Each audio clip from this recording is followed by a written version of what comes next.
I take pride in being the last guy to beat Michael Jordan in a playoff situation. Everybody's going to say, oh, he came back from baseball. But my thing is, if you step on that court, and I know he has the same mentality, if you're on that court, that means you're ready to go. What would Michael say back to you if you heard that? Michael would say the same thing that I said. And then because I know Michael, I actually learned from Michael. And the next year they came back and demolished us, make sure we didn't win the game.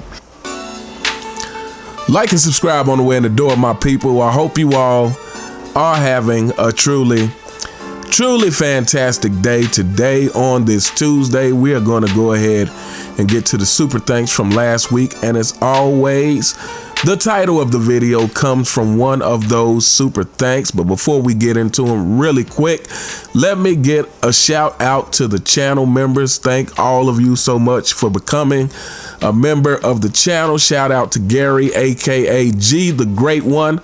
Shout out to Adidas 20, Dr. Les Barrett, Dwayne S. Honor, Thanos Snap Feminism, and Keith Brazel. Thank you guys so much for becoming a member and for your continued support of the channel. You guys are all greatly appreciated. And so let's get into these super thanks. It's just a few of them before we get into the topic here. So first of all, shout out to @Dr.3196. This is coming from my oh no, LeBron James is quitting social media, people. Anybody heard anything from LeBron since last week, since he said he was quitting social media because his feelings are hurt? He comes through with the $5 super thanks. He says this is going to be just a very short-lived hiatus, and he'll flip-flop back onto social media. Appropriate a choice of words for LeBron James. I've taken time off from social media, and the longest I've gone is 2 years, to the point where my IG account self-deleted and I had to start over. I don't make money off of it, so there's no stake in it for me. But LeBron doesn't, and he's a stage 4 addict, so he's coming back. Y'all fanboys really don't see how the cracks in the Queen's sanity is starting to show. Don't be surprised if LeBron is already hooked on prescription anxiety medications and TRT for his years of Balco use. His legacy and reputation should be the least of his worries. I bet money that LeBron is clinically ill and is developing organ failure with everything he has done to himself. Oh, he's a billionaire. So all that money ain't going to buy health back or buy back his health. Shout out to @Dr.3196, who is always giving these fanboys what they ask for. But yes, especially when he's talking about the mental aspect of LeBron. To me, like I said, this is going to be a very interesting season for LeBron James with everything going on.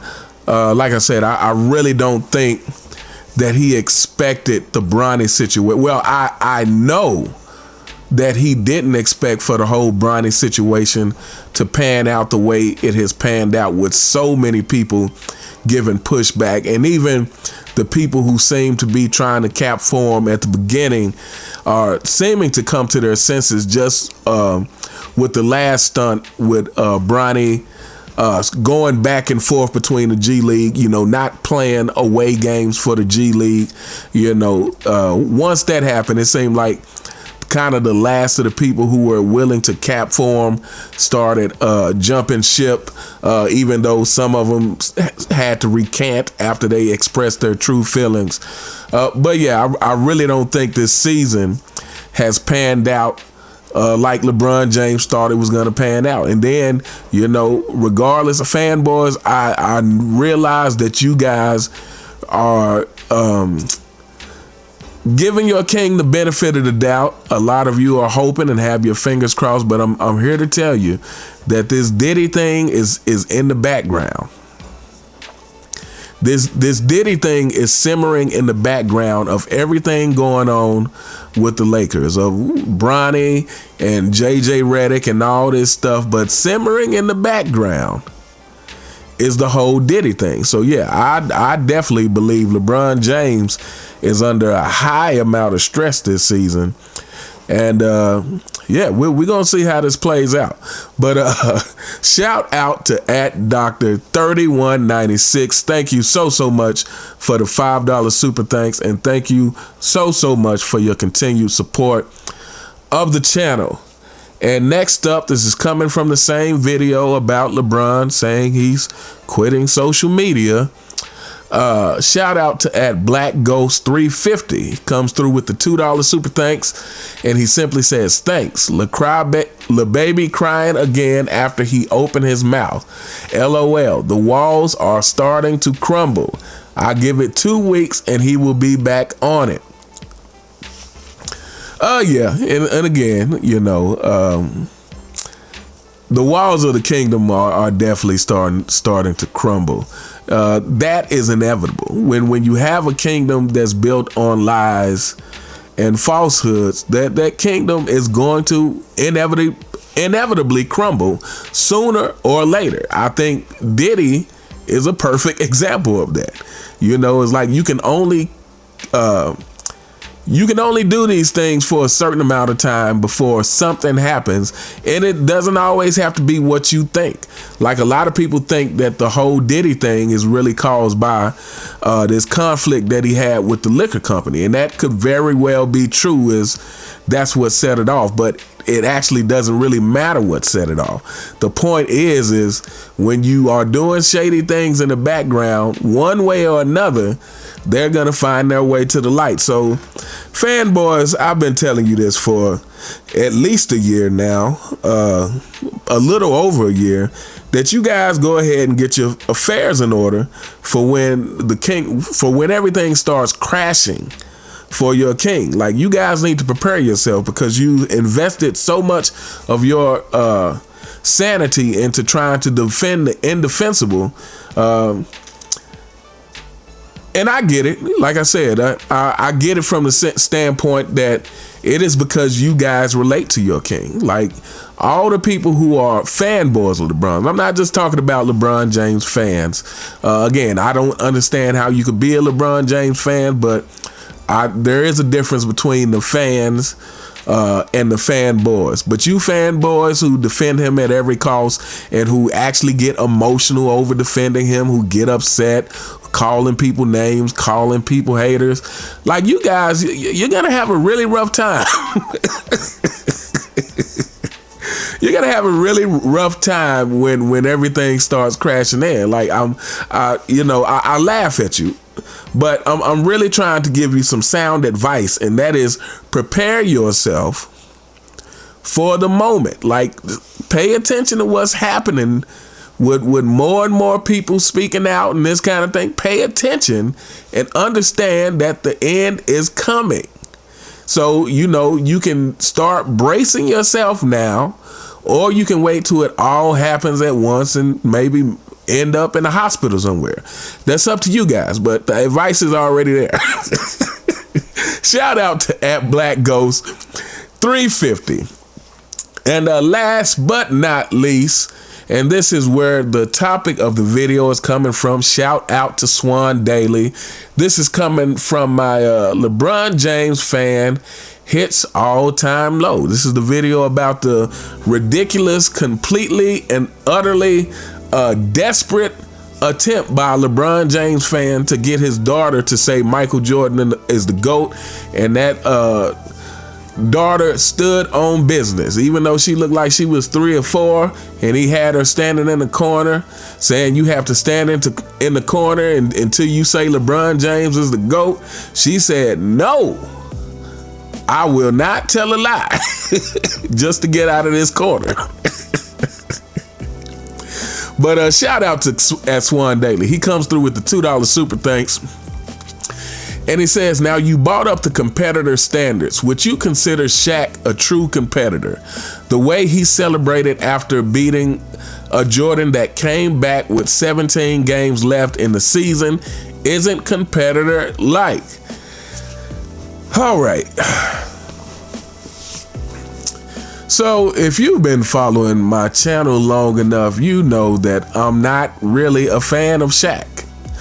And one of the reasons I'm not a fan of Shaq is because, to me, he does have some LeBron James-like qualities, for lack of a better way to put it. Shaq makes a lot of undercover excuses. Recently, I heard Shaq or someone say that Shaq didn't understand why he's never brought up in the GOAT conversation. But for at least the last decade or more, I've always heard Shaq say, well, you know, I never really wanted to be in the GOAT conversation. I only wanted to be the most dominant. And whenever I heard him say that, I just thought that was a cop-out anyway. You know, to say that you didn't want to be in the GOAT conversation, you only wanted to be the most dominant, to me, you're just admitting that you didn't work hard enough to be in the GOAT conversation. So Shaq saying things like that, to me, just is a look into his character. And so let's get to the clip at the beginning of the video where he says, this is Shaq's words. He said, "I take pride in being the last person to beat Michael Jordan in the playoffs." He didn't just say, "I'm glad I beat Michael Jordan." He actually said he takes pride in that fact. And he goes on to say what everybody else is going to say, and he is absolutely right. He says, "I know everybody's going to say, he came back with only 17 games in the season." And I'm paraphrasing, but you heard the clip at the beginning. He only came back with 17, but so if you're on the court, then there's no excuses, and Michael Jordan would feel the same way. And that is a true statement. If you are on the court, that there is no excuses. But I feel like that is a perspective, or that is something more so for the person who is not at their full strength to live by. In other words, if you're a player and you know you are ill and you know you are maybe have some kind of injury, if you decide to step on the court, indeed, you do not get to use that as an excuse. But two things can be true at the same time. Just because you aren't allowed to use it as an excuse doesn't mean that you aren't sick or that you don't have a potential injury. And I think this is more so important for if you are a true competitor. Shaq. Let's talk about Shaq. To me, Shaq, if you are a true competitor, you are not actually going to be fulfilled with a win against a player who you know wasn't at their best. If you're a true competitor, if you want to actually feel satisfied that you actually beat Michael Jordan, the only way to do that is if you do it when you know Michael Jordan is at his best. So to me, yes, it is true. Michael Jordan can't have an excuse. Like, he was on the court. Not only was he on the court, but he actually had good numbers for that series that he lost against the Magic.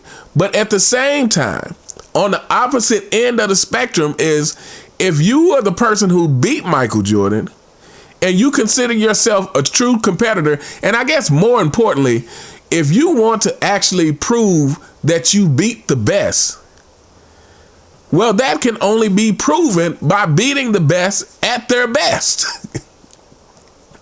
Not when you know for a fact that they weren't at their best. When you know for a fact that they've been playing a whole nother sport, they come back in with 17 games in the season, and even though they are capable of putting up points, like, it's about the nuances of the game and that he was rusty on. Like, I'm telling you, when I watched that series and I saw Nick Anderson steal the basketball from Michael Jordan, immediately I thought to myself, like, that is something that would never happen to Michael Jordan unless he had stepped away from the game and was rusty. This is not something that we're used, the Michael Jordan losing the ball at the end of the game.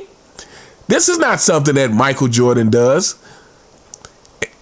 And so, yeah, so as a real competitor, I would expect you to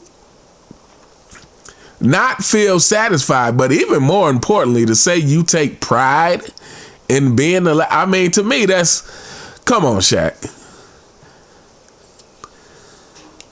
I mean, it's like, really, like, let's be for real. Like, let's be for real. Like, I've given this example before. You know, it's like,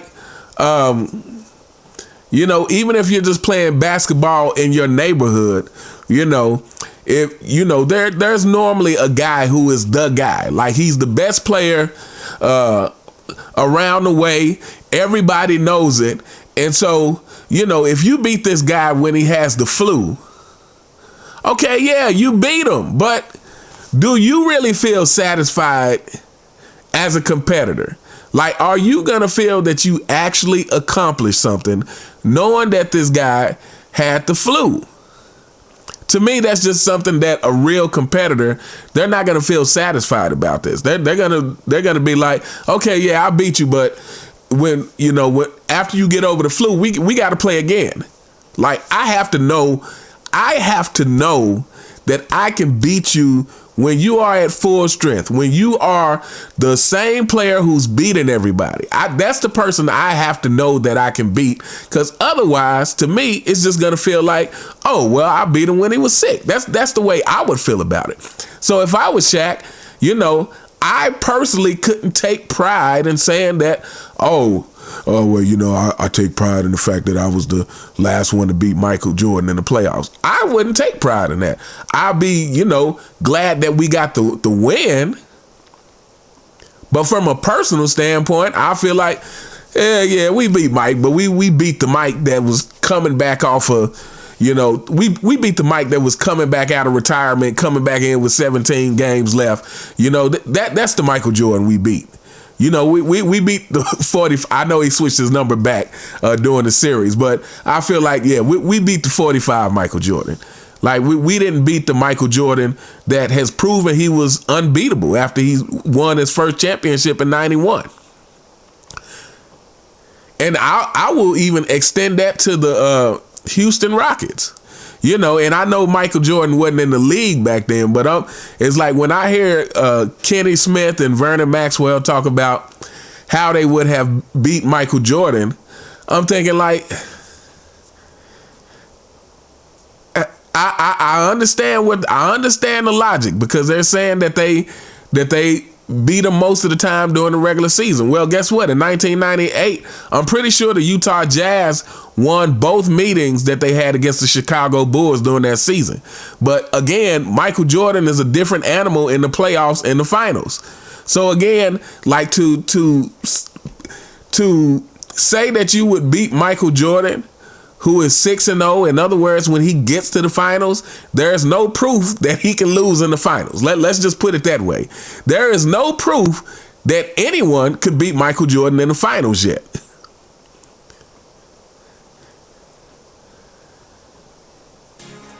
There's proof that he could be beaten in the playoffs before the finals. But there is no proof that once he actually makes it to the finals, that someone can overcome Michael Jordan's will to win. So yeah, you know, I would have to say that to me, that's another strike against Shaq, you know, and I don't put him on the same level of competitor as to me, people who I consider the greatest competitors of the game, which would be, you know, of course, Michael Jordan, Kobe Bryant, Larry Bird, and Magic Johnson. You know, just off the top of my head, when I think the greatest competitors of the game, those are the four that come to mind. And Isaiah Thomas, you know, I have to put him in that, just as far as is a great competitor.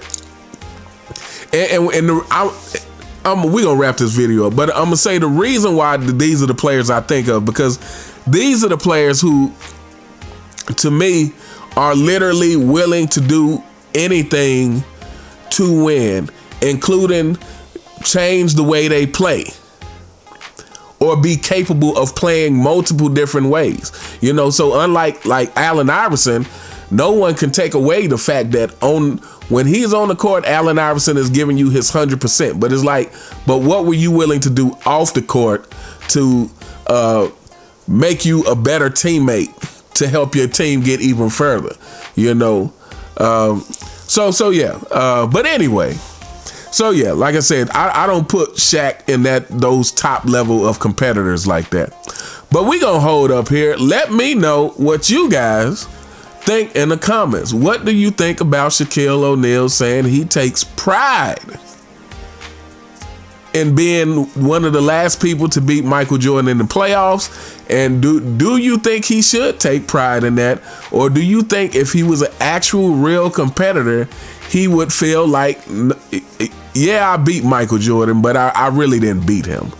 Like, I beat the Michael Jordan coming in out of retirement, still rusty. But anyway, let me know what you guys think in the comments. You all have a truly fantastic day, and I'll see you next time. All right.